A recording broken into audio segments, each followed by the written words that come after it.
Recebo nos estúdios da Jovem Pan News Litoral o deputado estadual Felipe Camusato, ele que é integrante da bancada do Novo na Assembleia Legislativa e está em agenda no Litoral Norte. Deputado Felipe, primeiramente agradecimentos pela sua participação mais uma vez aqui presencialmente na Jovem Pan News Litoral. Quais os objetivos da sua vinda ao litoral nesta sexta-feira? Muito bom dia, é um prazer tê-lo conosco. Bom dia, Sandro. Bom, primeiro, agradecer pelo espaço, sempre bem recebido aqui na Jovem Pan, agora no novo estúdio aí, verdade. Né? Mas estamos hoje o dia em agenda aqui no Litoral Norte Gaúcho, né, para visitar algumas lideranças e também conversar sobre os caminhos aí do partido e também, obviamente, ouvir demandas de muitos nossos eleitores que estão, assim como muitos gaúchos, apreensivos com os rumos aí, não só do estado, mas também do Brasil, né? Acho que todos têm acompanhado essa questão das tarifas do Trump, né, e o desenrolar desse imbróglio que, infelizmente, está sendo tratado de maneira política, especialmente pelo governo federal. Eu acho curioso, Sandro, que as pessoas digam que o Eduardo Bolsonaro é responsável pelo tarifaço. Eu acho curioso porque é o seguinte, né? Como é que o Eduardo Bolsonaro convenceria o país, os Estados Unidos, a impor uma sanção econômica, que é aquilo ali, né? Uma sanção econômica. Que já estava planejada pelo governo Trump desde que se elegeu. Sim, né? sim. Assim, mas como é que ele convenceria o governo americano a fazer uma sanção econômica? Não é uma mera tarifa, né? Eu até brinquei, né? Eu sou cidadão italiano além de brasileiro, né? Imagina se eu chego na Itália, falo com a primeira-ministra Giorgia Meloni e digo assim, olha, eu tenho problemas políticos no Brasil, tarife o Brasil. Ela vai me olhar e dizer assim, azar o teu, né? Agora, se eu entregar um relatório cheio de fundamentos que mostram violações à legislação, à Constituição, ataques à soberania de empresas americanas e cidadãos americanos. Além disso, não precisa nem entregar esse relatório, no caso, se... como aconteceu, né? A diplomacia americana acompanha a diplomacia brasileira, tomada por incompetentes e irresponsáveis que têm feito uma série de sinalizações de ataques, agressões, ofensas e sinalizações de aliança com um bloco formado por China, Irã, Venezuela, Rússia, enfim. Bom, não precisa do Eduardo Bolsonaro para chegar à conclusão de que o Brasil quer se posicionar como um adversário, não apenas econômico, mas também político internacionalmente. E foi isso que os Estados Unidos fez. Mas, enfim, muitas empresas gaúchas exportam para os Estados Unidos. Algumas dependem muito dessa exportação. A gente está vendo vários empresários aflitos com essa situação e a gente tem tentado, de alguma forma, né, ouvir essas demandas e ajudar, em alguma medida, né, a encaminhar isso. A Fiergs tem feito um bom trabalho também em articular por parte do empresariado essas demandas. Estive nessa semana lá no almoço da Fiergs também conversando com não só a diretoria e o presidente Cláudio Bira, mas também estive em oportunidade na Federação com o presidente, aí, o diretor-geral da Câmara Americana de Comércio. Ele próprio, na verdade, a empresa da família dele exporta quase 95% da produção para os Estados Unidos, então note aí o impacto que isso tem para as empresas gaúchas, muitas já iniciando o período de antecipação de férias coletivas, porque não sabem se vão poder seguir produzindo. E isso tem impacto em toda a economia gaúcha. Mas mais especificamente aqui no litoral, a gente, né, não vai tratar tanto sobre isso, estamos tratando sobre questões de desenvolvimento de infraestrutura, né, e aí parte de saneamento, parte de investimento no litoral. Agora mesmo estava vendo notícia da manifestação do Guilherme Paulos, da CVC, fazendo referência ao aeroporto de Torres, né, como um possível hub para receber voos de turismo, especialmente do Uruguai e Argentina, né, no veraneio, coisa que a gente vê Santa Catarina já fazendo através de navegantes, por exemplo, né? E que teve uma ampliação muito grande agora. Pois tivemos ali alguns investimentos. Não foi a promessa do governo federal, que eu acompanhei de perto isso, né? Estou num grupo, inclusive, aqui, onde, né, Milton Zonazzi, na época, alguns ministros disseram que em 45 dias pousaria a primeira grande aeronave, né, da TAM ou da Gol, né? Bom, esses 45 dias são 45 dias em Plutão, né? Porque faz mais de ano já, né? Mas, em todo caso, acho que a gente precisa desses investimentos e nós, na Assembleia Legislativa, estamos sempre atentos à pauta da competitividade e desenvolvimento econômico. Falando em competitividade e desenvolvimento econômico, eu conversava há poucos instantes com o prefeito de Arroio do Sal e no próximo dia 1º, durante a 23ª Festa do Pescador, haverá um grande fórum sobre a importância do Porto Meridional de Arroio do Sal no desenvolvimento econômico do Estado e também do município de Arroio do Sal. Sei que na Assembleia Legislativa existe a frente de apoio ao Porto de Arroio do Sal, presidida pelo deputado Surcock do Progressista, mas tem também a frente de apoio, uma frente contrária ao Porto de Arroio do Sal, em apoio ao Porto de Rio Grande, que integrantes da esquerda, o deputado Lino, né, Halley Lino, que é o presidente. Como é que você analisa toda esta questão do Porto de Arroio do Sal, a sua importância e esses movimentos, alguns contrários a ele? Olha, acho que no Rio Grande do Sul, sempre que tem alguém a favor, tem alguém contra, né? E aí tem o time que é a favor do desenvolvimento e tem o time que é contrário ao desenvolvimento, né? Então, vou ser bem crítico aqui na posição, até porque é o deputado da bancada do PT, né? E quando eu falo que é um deputado da bancada do PT, eu imagino que eu não preciso falar muito mais para dizer que me parece um tanto quanto óbvio que defenda aí que a gente não avance. Trabalham muito, aliás, pelo retrocesso, são profissionais do retrocesso. E nesse caso, né, bom, eu vou trazer um dado aqui para o nosso ouvinte, Sandro. Quando a gente olha para o mapa de competitividade do Rio Grande do Sul, e eu fiz esse levantamento até antes de ser deputado, né? Por ter minha origem, né, na administração, né, e finanças, e tive empresa durante muito tempo, eu sempre olhei para esses números e gosto de olhar para os números para a gente poder fazer a fala acompanhada dos dados e dos fatos, e não só dos achismos, né?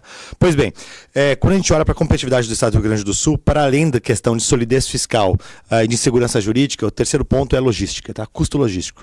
O Rio Grande do Sul tem um dos piores custos logísticos do país, tá?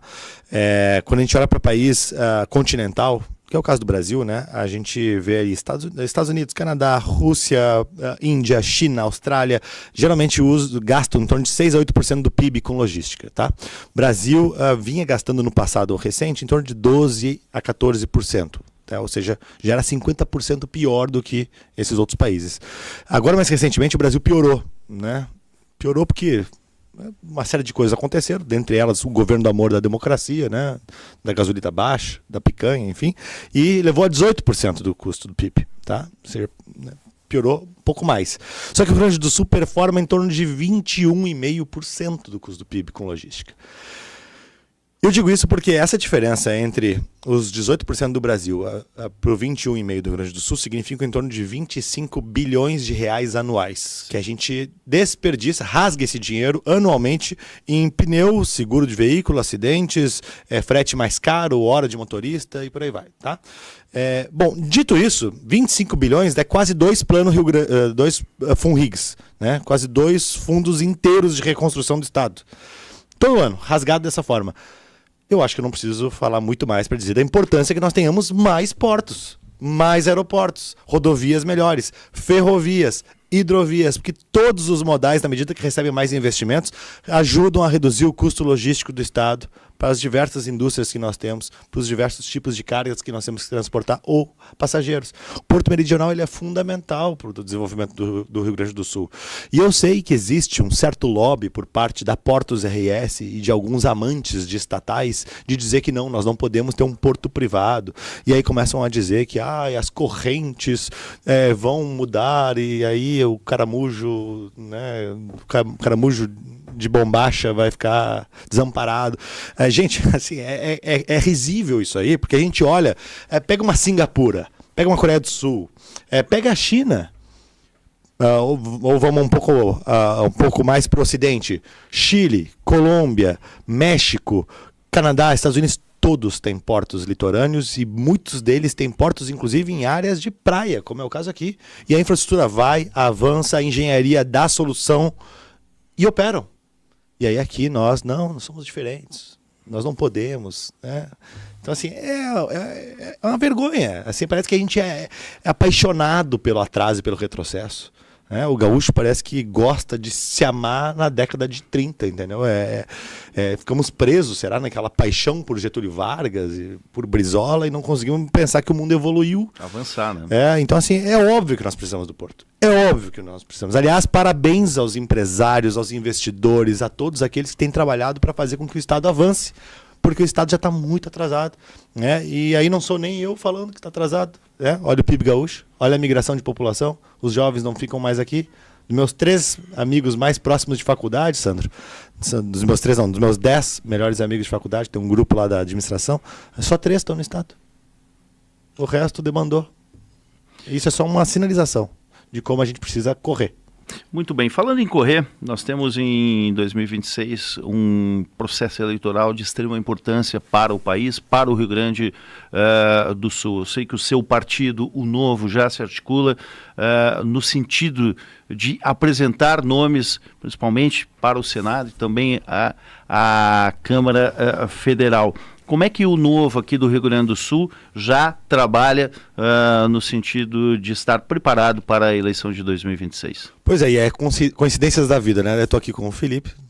Felipe Gomes, presidente do PL de Tramandaí. De Tramandaí, onde ontem PL e Novo anunciaram em coletiva de imprensa uma aliança que se inicia, uma caminhada conjunta de uma união da direita no estado do Rio Grande do Sul para não só vencermos o Piratini com deputado e líder da oposição, Tenente Coronel Zuco, mas também colocarmos os nossos 2 senadores de direita nessa próxima eleição, que pode votar em 2 candidatos. Né? Isso é importante o eleitor saber, né? Tu vai poder escolher 2 senadores na próxima eleição. Então já anote aí, já vai rabiscando e acompanhando Marcel Van Hatten e Sanderson, porque serão 2 nomes que não apenas são bons parlamentares e qualificados, mas eles têm coragem para fazer aquilo que precisa ser feito. E o que precisa ser feito, Sandro? Não é só botar o Brasil nos eixos e mandar, né, o Lula embora. Precisa fazer com que os ministros do Supremo cumpram a legislação. Não só cumpram a legislação, no caso do Alexandre de Moraes, que ele seja punido pelos abusos recorrentes de autoridade. Ele é um criminoso e precisa pagar pelos crimes que tem cometido usando essa toga, porque ele tem se escondido atrás da toga para cometer reiterados abusos de autoridade, ilegalidades flagrantes, e não é nem eu que estou falando, é o Departamento de Estado americano que está falando. São os juristas que ainda têm algum apreço pela Constituição e pelo direito, que olham e dizem assim, olha, aliás, não sou nem eu que estou falando, são cidadãos venezuelanos aliados do Maduro, que estão olhando para o Brasil dizendo, pô, que inveja, aqui na Venezuela nós não proibimos os opositores do Maduro a dar entrevista. Aqui na Venezuela nós não proibimos eles de postarem nas redes sociais. Mas no Brasil, olha, esse juiz aí, pelo jeito é imperador e proibiu. Pois é, a gente tem que acabar com essa palhaçada. O Brasil deixou de ser império faz tempo. Né? Só que aparentemente nossos senadores que lá estão hoje, né, salvo aquela minoria organizada e que honra a população brasileira, e mais do que isso, honra o seu mandato e a Constituição brasileira, e está falando e acusando e denunciando essas arbitrariedades, a outra, né, maioria é ou omissa, ou é covarde, ou é cúmplice. E a história há de julgar eles, e na medida que a história julgue, o eleitor, o cidadão tem que fazer a sua parte. E em 2026, nós não apenas garantirmos a disputa eleitoral, porque muita gente tem perguntado, vai ter eleição, não vai ter eleição? Vai ter eleição sim. Né? E a gente tem um trabalho muito grande pela frente de garantir que sejam as melhores condições possíveis para a eleição em 2026. Eu não estou dizendo quais serão elas, mas as melhores condições possíveis para disputarmos em 26 e elegermos uma maioria no Senado para fazer o impeachment desses abusadores. E aí, já aproveito finalizando aqui minha fala, para dizer que no dia 13 de agosto nós estamos convocando uma manifestação nacional, né, para falar que a gente quer a democracia de verdade. Queremos respeito à Constituição de verdade. E liberdade, obviamente, como preza aí os próprios direitos humanos, né, de verdade, e não tudo a democracia relativa, os direitos humanos relativos, e enfim, né, todos esses absurdos que a gente tem visto. Então, já fica o convite aí para quem está nos ouvindo. O deputado citou que estarão à disposição 2 vagas no Senado, porque a do Luiz Carlos Reis, ele encerra 8 anos de mandato, e também o Paulo Paim encerra 8 anos de mandato. Aliás, o Paulo Paim já está quase 30 anos lá, O senador Reis também já está num período longo e encerra os mandatos. Claro, eles podem concorrer à reeleição. O senador Reis faz um ótimo trabalho. Faz um ótimo trabalho, não tenha dúvida. O que tudo indica, não deve ir, na verdade. Então, sim, o próprio Marcelo conversou com o senador Reis, né, antes de avançar com uma pré-candidatura, até por respeito, deferência, foi o candidato que ele votou na última eleição, eu também, né, votei no Reis, mas o senador Reis sinalizou para seguir em frente, e acho que essa chapa, olha, eu particularmente como cidadão e como eleitor, estou muito feliz, muito orgulhoso com essa aliança, porque Sanderson e Marcel são dois nomes espetaculares, né, e no caso do Paim, né, bom, o senador petista Paulo Paim disse que trabalhou muito pelos aposentados, né, que se aposente, então... Agora, para caminharmos o final de nossa entrevista, o deputado já tem compromisso aqui no litoral. Você falou de uma atividade no próximo dia 3 de agosto. 3 de agosto é uma manifestação nacional. Exato. Né? É importante salientar, dessa vez ela não é aquela manifestação que se concentra lá na Avenida Paulista. Não. Os horizontes dela é em todo o país. Se você quer um Brasil que dá certo, um Brasil que respeite a Constituição e que acha que está demais esse desgoverno, esses abusos, vá para a rua, porque agora é o seguinte, a situação é a seguinte, né? Nós temos hoje a peça teatral mais cara do planeta, chama Congresso Nacional. Um espetáculo circense lá, né? Que é onde a gente vai lá, paga salários, uma estrutura faraônica para não se fazer nada além de gravar vídeo. Porque o voto dos deputados e senadores não vale mais nada. Eles vão lá, votam a derrubada do decreto do IOF, aí o Supremo vai lá e diz que é inconstitucional. Se votassem amanhã anistia, por exemplo, o Supremo ia lá e dizer inconstitucional. Se votassem amanhã, enfim, escolhe o tema. Por quê? Porque há um conluio entre presidência, né, entre governo petista e STF para governarem sem o parlamento. E isso tem nome, né? Se chama ditadura. Sim. O mesmo conluio a gente viu na própria Venezuela. Só que tem gente que não acordou para isso ainda, Sandro. Tem gente que ainda acha que nós vivemos uma democracia normal, né? Afinal de contas a gente vota. Bom, na Venezuela também votaram nessa última eleição, né? Aliás, na Coreia do Norte votam, sabia? Tudo bem que lá só tem um partido, né? E todo mundo que não for comunista, né, acaba sendo preso. Mas isso é só um detalhe, né? Só um detalhe, estou sendo irônico aqui, né? Mas isso é só um detalhe porque a gente tem visto que essa turma que está aí hoje no governo tem sido assim com as ideias divergentes. Olha, o Sandro falou uma coisa que eu não gostei, tira a rede social dele. O Sandro quer se candidatar, acho que ele não deve se candidatar, torna inelegível. O Sandro move multidões, bota uma tornozeleira nele. Só um pouquinho, né? Isso tem nome. E nós não queremos isso. Então, a manifestação do dia 13 de agosto é uma manifestação para falar sobre os abusos de autoridade do Moraes e dizer que nós não queremos abuso de autoridade, nós queremos que a Constituição seja cumprida. Nós achamos que o governo Lula está indo mal, não está indo bem, não está sendo bom para o Brasil. E nós queremos também uma alternativa a isso. Né? E nós nem estamos falando de nome. Sim. Ninguém está falando assim, tem que ser o Bolsonaro, tem que ser Tarcísio, tem que ser Zema. Não. É uma manifestação para mostrar a indignação da população brasileira por ter o seu Congresso fechado, que é a representação popular legítima, e dizer que, bom, já que o Congresso não vale nada, é o povo nas ruas que vai ser supremo. Muito supremo bem. É o povo. Eu conversei aqui na Jovem Pan News Litoral com o deputado estadual da bancada do Novo, Felipe Camozato. Deputado, agradecimento, sucesso, sempre bom tê-lo conosco aqui no Litoral. Eu que agradeço pelo espaço, prazer estar aqui, bem acompanhado aí pelo Felipe, e desejar uma boa caminhada para nós aí nessa união da direita, convidar outros partidos que ainda estão aí conversando, discutindo, para que se juntem, afinal de contas, o Rio Grande do Sul pode muito mais do que esse chove não molha aí do Eduardo Leite e da sua turma, e obviamente não queremos retrocessos promovidos aí pelo PT e seus aliados. Então está na hora de avançar com gente qualificada, com uma agenda propositiva e produtiva, e é isso aí, na minha opinião, é com o nosso pré-candidato aí, Zucco, e essa turma do Novo e do PL. Muito bem.